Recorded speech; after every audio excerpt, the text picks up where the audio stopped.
মানুষের জীবন এতটাই ছোট যে ভালোবাসার মানুষটা চলে যাওয়ার পথের দিকে তাকিয়ে বাকি জীবনটা অনায়াসেই কাটিয়ে দেওয়া যায়। ব্যক্তিগত মতাদর্শের বাইরে যেয়ে নয়, ক্যাপ্টেনকে হয়তো অবশ্যই মাদ্রিদে চাই, তবে আর কখনো প্লেয়ার হিসেবে নয়।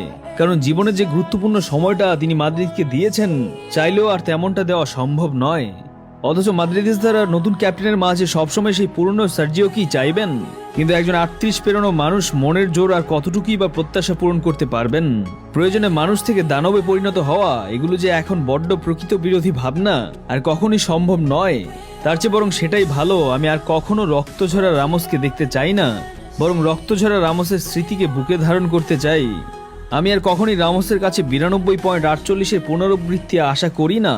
আমি বরং লাদেসিমার ওই মুহূর্তটাকে স্মৃতির ফ্রেমে বন্দি রাখতে চাই।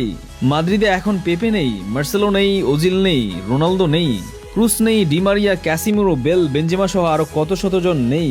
এই না থাকার শূন্যতা এক রামোসকে দিয়ে মেটানোর স্বপ্ন দেখতে আমরা ভয় পাই। পৃথিবীতে সবচেয়ে কঠিন এবং কষ্টকর ব্যাপারগুলোর মধ্যে একটি হলো পরিচিত মানুষের অপরিচিত রূপ। আমি আমার ক্যাপ্টেনের অপরিচিত রূপ দেখতে চাই না, নিজের বদলে যাওয়া মুখোশটাও খুলতে চাই না। তার চেয়ে বরং ভালো লাগবে বার্নাবুর গ্যালারিতে কোনো এক কোনায় কিংবদন্তির আসনে বসে থাকা সম্রাটকে দেখতে।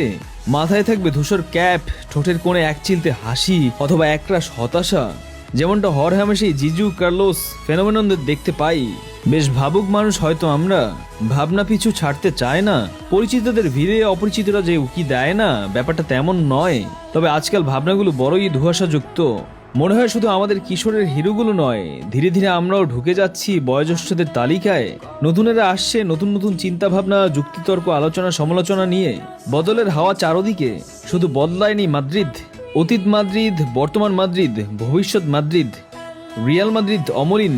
মাদ্রিদের মসনদে এখন বসে আছে লুকা মদ্রিচ। আগামীতে আসবে ফেদ্রিকো কিংবা তারপরে অন্য যে কেউ। তবে কয়েক দশক পরেও মাদ্রিদিস্তাদের মনের মণিকোঠায় বেশ খানিকটা স্থান দখল করে রাখবেন কাপ্তান সার্জিও রামোস, যিনি মাদ্রিদের জন্য জীবন বাজি রেখে ময়দানে মাঠে নামতেন।